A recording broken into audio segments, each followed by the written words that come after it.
And welcome back to the Maximum Lawyer Podcast. I'm Jim Hacking. And I'm Tyson Mutrix. What's up, Jimmy?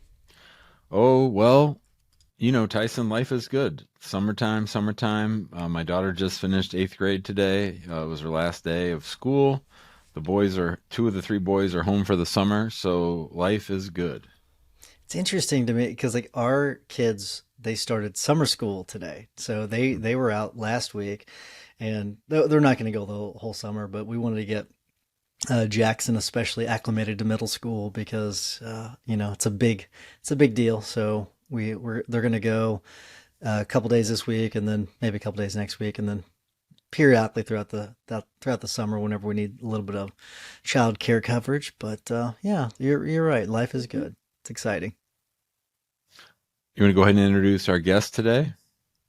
I absolutely do. I'm very excited about our guest. She is Audra Doyle, and she is the owner slash attorney of Doyle Law in Atlanta, Georgia. Open since 2019, her firm focuses on family and employment-based immigration law with a special focus on self-sponsored employment-based green card applications.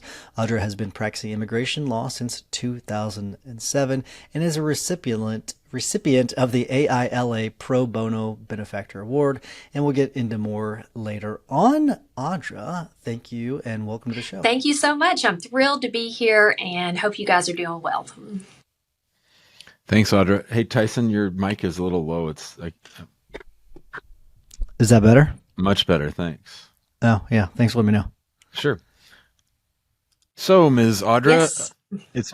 it's great to have you on the show. Finally, it's way overdue, and Tyson and I have both found your positive nature and your sense of humor and your approach to life to be something that we really enjoy, and we like having you in the guild and just hanging around. But for those of our listeners who don't know you, why don't you tell us a little bit about that story from 2007 to 2019 when you opened up your firm? Absolutely. So, yeah, 2007, became a lawyer, and I knew halfway through law school that I wanted to practice immigration law.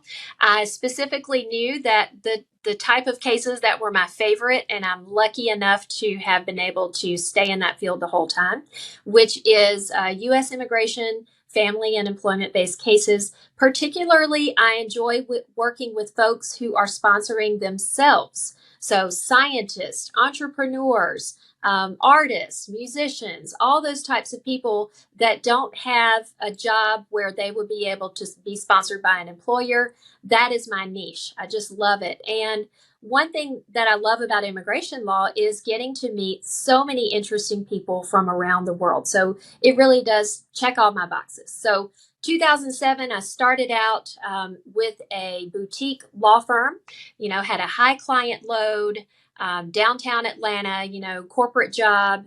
And I was pretty burnt out by 2009. So the opportunity came for me to go back to a smaller law firm, smaller setting, where I had complete control, or I would say 90% complete control over the clients that I chose and the clients that I was going to work with, back into my niche again. And so I took that job in '09. My boss retired in 2019, and I actually purchased her law firm, which was wonderful because I purchased the goodwill of the firm. It was 20 years old by the time she retired. I had that wonderful client base. I had a Rolodex of connections, and that really helped me to open my own law firm based on what I had already been doing with many of those clients. So from 2019 until now, it's been Doyle Law, and I have also really enjoyed being a firm owner. So I feel very lucky that I've been able to do things that I'm interested in and that I'm not bored with my job at all. So this is not your first career. This is your second career. Correct. So tell us about that. What'd you do before, and then what was the transition like? Well, I asked my husband, hey, am I going to be allowed to tell the story of how I became a lawyer?" He said, "Yeah, go ahead and tell him." Okay. So my husband and I met in music school. We are both music majors, and I was an elementary music specialist. So I have a specialist certification, taught elementary school music for 5 years, and that was my career. I knew it all along. That's what I wanted to do. Well, two music teachers in the family is one too many. And we discovered quickly that with the school systems, we were never going to be able to work even remotely close together. So one of us had to do something different. And one day, for my birthday, he signed me up for the LSAT. And he gave me an LSAT study guide. Wow. So Oh, that's that is how fantastic. that happened. Yes. He said, "Well, you never got around to signing up, so I just went ahead and signed up for you." I thought, "Oh, okay, fine. I'll take the LSAT." So I passed, of course, and got into a few law schools. And another thing, here's the thing about my life: never say never, right? So I said, "Oh, I'm never moving to Atlanta. I don't want to live in the big city." Well, here I am, because the next phase was, where am I going to go to law school? I got a scholarship to Georgia State University. So I had signed up for the University of Georgia. I called them from my school that I was working at, said, "Hey, I'll bring you my deposit this afternoon." Round about lunchtime, I get an emergency phone call while I'm teaching. They're like, "Mrs. Doyle, you have an emergency call, and run up the hall." So schools, the halls are very long. So going up the hall, it's Georgia State. And they're like, "Hello, we would like to offer you a full scholarship to come to Georgia State." And so I laughed and thought it was a joke, but it was real. And that's how I ended up in Atlanta, going to Georgia State. And, immigration law just kind of fell in my lap as well. I took an internship and discovered I loved it. So that's my journey. That's awesome. That is an awesome story. Go ahead. We're gonna add something, Audra? Yeah, I just said I'm not mad at him for signing me up for the LSAT. We had a friend in law school whose wife bought herself a red Mercedes without telling her husband. So I think signing someone up for the LSAT's a little bit better than Yeah, that. absolutely. So talk to us about your life at that immigration firm that you were at, the big firm. What did you learn that you liked, and what did you learn that you wanted to do differently when you ever were to open your own firm? Absolutely. Well, I ended it on a good note, but as I said, the stress was just so much that I knew I could not make a career out of it. For employment-based immigration in the larger law firms, usually you'll have customers who are big corporations, and you'll be dealing with, for example, working visas. You're going to file 10 to 20 working visas, maybe in a month, and so the caseload was very, very high. I also did not get to choose my caseload. So even though I, as a lawyer, would feel that the case was not strong enough, I was directed that I had to go make it happen.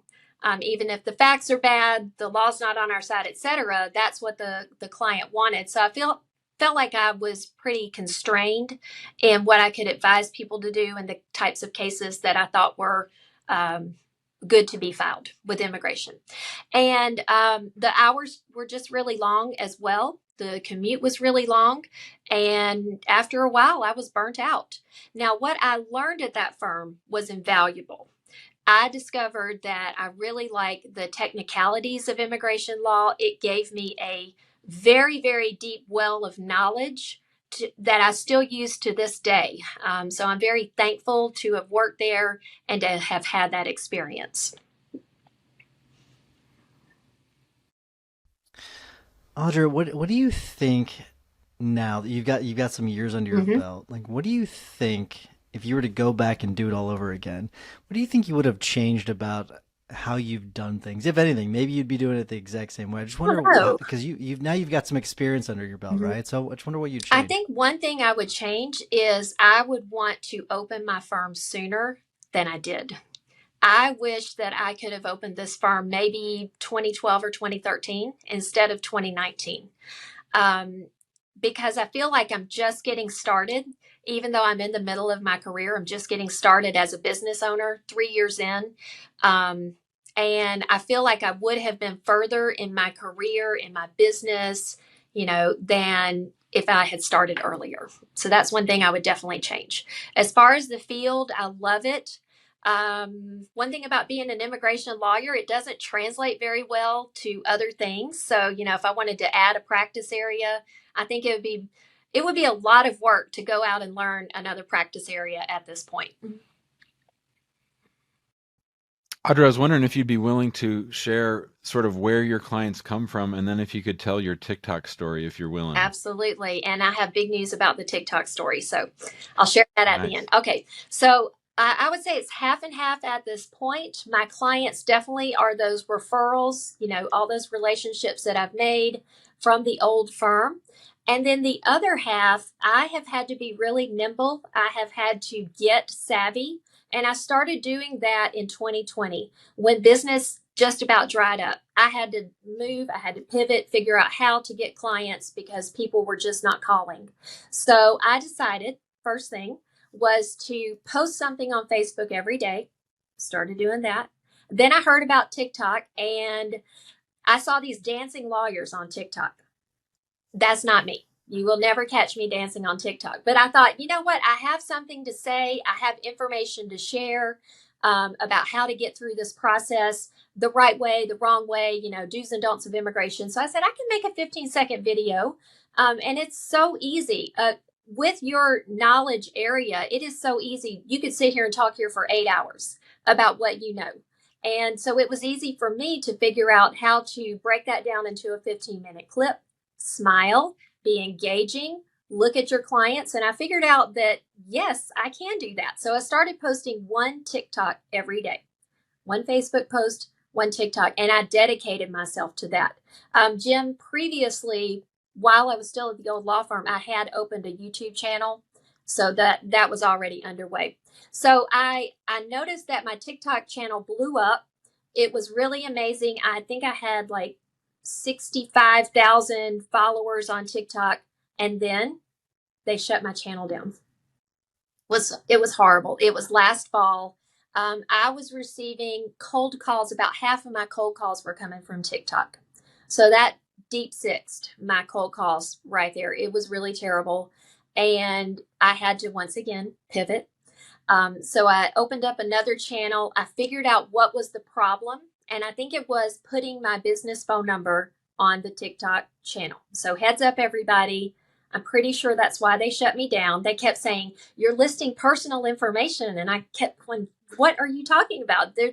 And I'm pretty sure it was the phone number. So I have learned, and I never post my phone number now on the TikTok videos. And so far, I have not had another video taken down. But the big news is that as of last night, I've reached 10,000 followers on the new channel. Nice. So I'm so excited about that. It doesn't mean anything, but it was just a personal goal to try and come back from zero. And it feels really good. You have such a great attitude, though. It's just, Tyson, we say it all the time, just Audra's a very positive person, and I think that story exhibits it nicely. Thank you. That's and huge. let me share with you, like my life is not all hearts and flowers. I have, be completely honest, I have dealt with anxiety, I've dealt with depression, and I've had to figure out, what do I need to do to help myself? So, just sharing with everybody out there, if you're seeing that you're struggling in some way, it's okay to go get help. And I'm coming from a family where that was taboo to even, say that I need to go talk with someone. But it's 2023. It's not taboo anymore. And it has really helped me to grow as a person, to seek that help. Well, I'm glad you said that, because I am going to ask you about something that was something tough that you did have to go through. And that's, if you're comfortable talking about it, is you losing your entire staff in 2022 and going through that. So what was that like, and how did you rebound from it? Because that's not easy. That was pretty awful. It was pretty bad, and it was shocking. I was not expecting it to happen. I had my paralegal. He was fully trained. He was amazing. And another law firm in town hired him away. I had my executive assistant, who was also amazing, but her career is in the movies. And so she got a job at a movie studio. So I was like, of course, please go. The other one, she said, oh, my brother wants me to work with him. Of course, go. So each person, it was nothing wrong with the firm because I wanted to see, is there anything going on wrong here that's making people leaving? But I truly don't think there was. Life just happened and it sucked really bad because I had to hire a whole new team starting in, I think around April is when they all started. So I was starting from zero. And once again, it's kind of like taking a step backwards. You've got momentum in your firm. Everybody knows their job. Everybody knows how to do things. Everybody knows how to talk on the phone. To zero, nobody knows anything. So last year, for the whole year, I feel like I was training and getting people up to speed. And I think, Jim, you can speak to this. Training an immigration paralegal takes quite a while. So one thing I noticed, and I'll talk about my team in a minute, is that in 2022, 2023, paralegals are very hard to find. I don't know if you guys have experienced that, but boy, it is so hard to find good help. So I had to be very creative. I hired case managers instead of paralegals because I had to have somebody just doing the work, making the copies, printing the documents, drafting the forms. It's like, okay, we can get some case managers in here. I'll be handling the paralegal work and just try to make it work until I find a good paralegal. It never happened. I never found a qualified, ready to go, fully trained paralegal. So in this winter, spring 2023, I decided to change what I'm asking for. And I said, I want to hire a case manager, posted it on Indeed, will train. The goal is for you to become a paralegal. No experience necessary.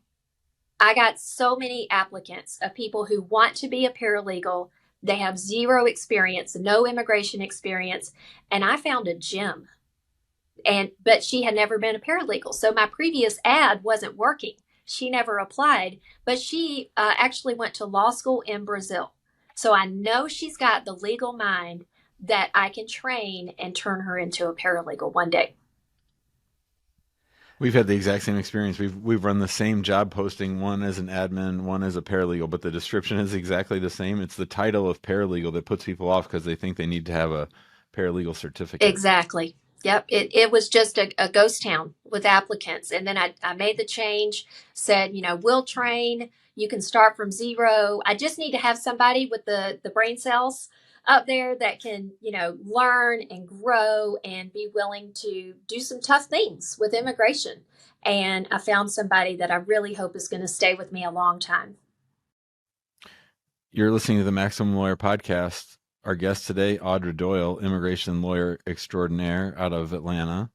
Audra, talk to us a little bit about your mindset. Like how you talked about anxiety and depression, and I think a lot of us have suffered from those kinds of things, but how do you sort of on a day-to-day basis keep yourself balanced and keep that positive attitude that we've seen for so long? I'm trying a lot of different things. So if something's not working for me, I know that I have to move on and try something different. So Jim, I actually took a note from you. Something that I've started doing when I get home from work is I go get on the treadmill. Just take myself a nice 20-minute walk, decompress, and it really clears my head. So right now, exercise is something that is helping my mindset, helping me to stay grounded. Another thing that I try to do, a couple of things, is I try to live in the moment. I'm not looking towards the future and worrying about what might happen tomorrow. I'm just focusing on what can I do today? What can I do in this moment to move myself forward, my firm forward? If I'm with my family, I'm in that moment with them. And I try to turn off the lawyer brain and the business owner brain. That's very hard to do, but I really try to make a conscious effort to do that. The last thing that I learned through therapy and a lot of reading is I made boundaries for myself.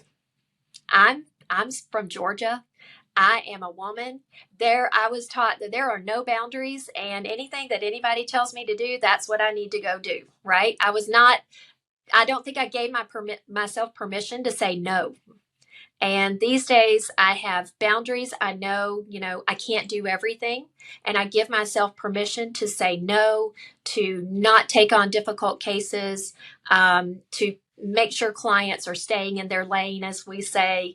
And it has just made my life a lot more peaceful. I love that. And I always just love your positivity. Thank It's you. always just great.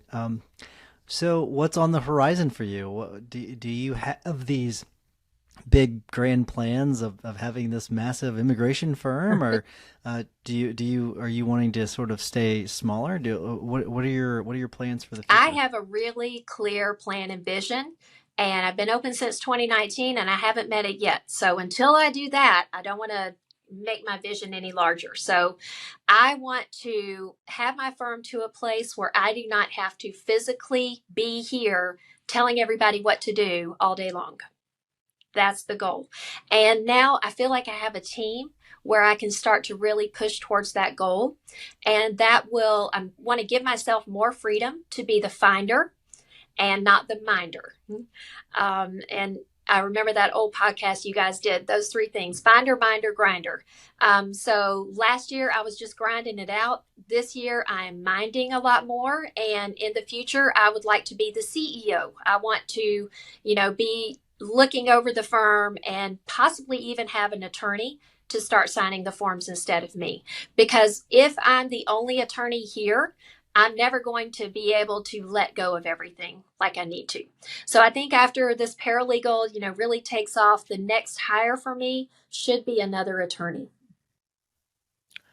Audra, I know that you're going to be joining us at the Yeah. Mastermind in Denver, and I'm excited about seeing you. Talk to us a little bit about your mindset when it comes to personal development, sort of joining the guild, mindset stuff. Like what's your frame of reference when it comes to trying to decide whether or not to do something like that? That's a great question, Jim. And that is the reason I actually signed up for the Guild Mastermind in July, because I really debated, do I really need to go? Do I really need to work on my mindset with Dr. Selk? Oh, it's not a technical guild thing. But I thought to myself, honestly, if my mindset is not right, I can see the numbers go down every single time. And I've noticed that when I am the most focused, I am good with myself, my firm functions at its best. So I thought, you know what? Actually, mindset for me seems to be what I need to focus on next.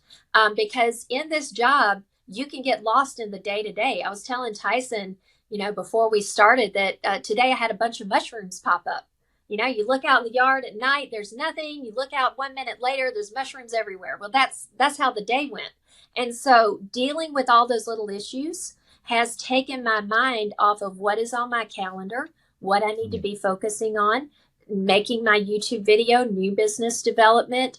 And so if I can't step back and see that and see, all right, I'm down here in the weeds. I need to step back again and I need to stay focused on what is most important for this firm. And it is very easy for me to get off track. So hopefully this summer, I'm going to find some more tools to help me. That's going to be the clip that Becca's going to take off and put in the social feed. Yeah, That's right. I agree. Yeah, I love it. So it's funny you say that about the mindset, because I never would have believed it. Like I was like, there's no way that it has that big of an effect. But since I've been working with Jason, like it's got a massive effect. It definitely starts with mindset. Yeah, and another Completely. thing, I'll be open and honest, is procrastination. I think a lot of us, procrastination goes hand in hand with anxiety over being perfect. And I definitely have that disease where I want it to be perfect. And then when I know it's not going to be perfect, just is really hard to execute. So I'm looking for more tools to help me. Not the good is better done than the perfect is not done. And I really want to focus on those types of things with Dr. Selk this summer. Love it. I can't wait. Well, we are at time, so we're going to wrap things up. I've really enjoyed this, so this is great. It's sad, but that we're going to have to wrap things up. But I've really enjoyed it. So I want to remind everyone to join us in the big Facebook group. There's a lot of great information being shared on a daily basis, on an hourly basis. So join us there. If you've not, just go to Facebook, search Maximum Lawyer. If you want a higher level conversation, go to maxlawguild.com with people like Audra. maxlawguild.com, and then you'll have the opportunity, once you've joined, to join us at the quarterly masterminds and other things like Jason Selt coming in the next couple of months, a nice little retreat out in Denver, which is awesome. We also had the Zapathon, and we've also had the video workshop that Jim put on, which was amazing. And so join us there. Go to maxwellguild.com. And then while you're listening to the rest of this episode, if you'll give us a 5-star review, we will greatly appreciate it. Audra, I did it again, Jimbo. Jimmy, what's your hack of the week? That's twice today. Jim, what's your hack of the week? Speaking of the guild, we had an interesting discussion in the guild the other day. It was one of the, I would say, newer members, I think, was asking about how often law firm owners should be looking at their numbers. Mm-hmm. And different people chimed in. And just for what it's worth, I have Pipedrive set up so that I can keep track, because I'm sort of responsible for signups and intake. And so I have it all tricked out so that I have it now. It's just a button on my iPhone. I made the web page a button in Safari so that I can look and see exactly what the numbers are as far as, new leads in, how many contracts were sent, how many were signed, how many people paid that day. So to me, it's sort of at least once a day kind of a thing, where you need to be checking your numbers daily, I think. And the more, I will say this, the more I've checked my numbers, the more money I've made. So I used to not want to check my numbers at all and say, I'm not a numbers guy, I don't want to know about this stuff. But certainly as you get bigger and bigger, you really got to start paying attention to this stuff, because it can be really important for cash flow and other reasons. Everything you need to know is in the numbers. So I agree, Jimbo. All right, Audra, now it's your turn. What is your tip or hack of the week? Okay, this is hopefully a very helpful tip to everyone.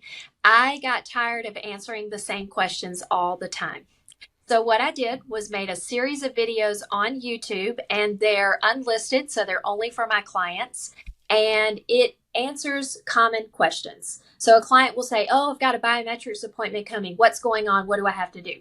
Click video done. And I have a template email. I put the video in there so they can read it, they can see it, they can hear it, and their question will be answered. And it has really reduced my time in answering those everyday questions. Love it. Very good stuff. Mine is from the book. I talked about the book on the last episode, but this one's from that book. It's from Cal Newport, and it's a way of reducing distractions, interruptions, making your day more efficient, and it's a very simple thing. I don't know if you all use, Audra, if you use Slack or something like that. I think Jim, I think you use Slack, but I don't know about you, but I bet you get a bunch of messages throughout the day. And so something we've started is, we just started this week, so we're in the beginning stages of it, but where we're implementing office hours. So everyone has office hours, and they're at different times and they're not at the same time. And so if someone needs something, they'll hold on to their questions, their comments, their concerns, and they'll reach out to you during that time. And so I'm looking forward to it. At the amount of distractions going down, I think will be awesome. And so it's just I look forward to lower anxiety is what I'm looking forward to. But office hours. I was just wondering about this the other day. Do you know, like, could I say, like, from 10 to 12, everybody's Slack is parked and idle, or like, can we do that as a whole firm, or would everybody have to do it individually? I think you could do. I mean, you could do that if you wanted to. You can do whatever you want. But yeah, I actually think that that's a really smart idea. There's a strategy. It's called XP. I can't remember what it stands for, but he talks about it in the book, where, like, what they do is when they show up to work, they work a set 8 hours, and they're all coders. And so for them to be in Silicon Valley and only working 40 hours a week is actually quite low. But what they do is they come in, they lock in, like they're working from 8 a.m. until 5 p.m. or whatever the hours are. They're not sending messages. If they want to talk to someone, they actually have to go and physically walk over and talk to them. But it's kind of what you're talking about, where they've, like, for a certain set of hours, you're like just working, you're locked in. And so, yeah, you could absolutely do that. I think it would be harder for your leads team to do something like that because of calls coming in, all that. But I think for other teams, absolutely. They just lock in, they're working for that time. There's like zero interruptions. That's good. So I think it's a good question. But Audra, thank you so much for coming on. Really, really appreciate it. It's always a pleasure talking to you. Same. I enjoy this so much. Thank you guys for asking.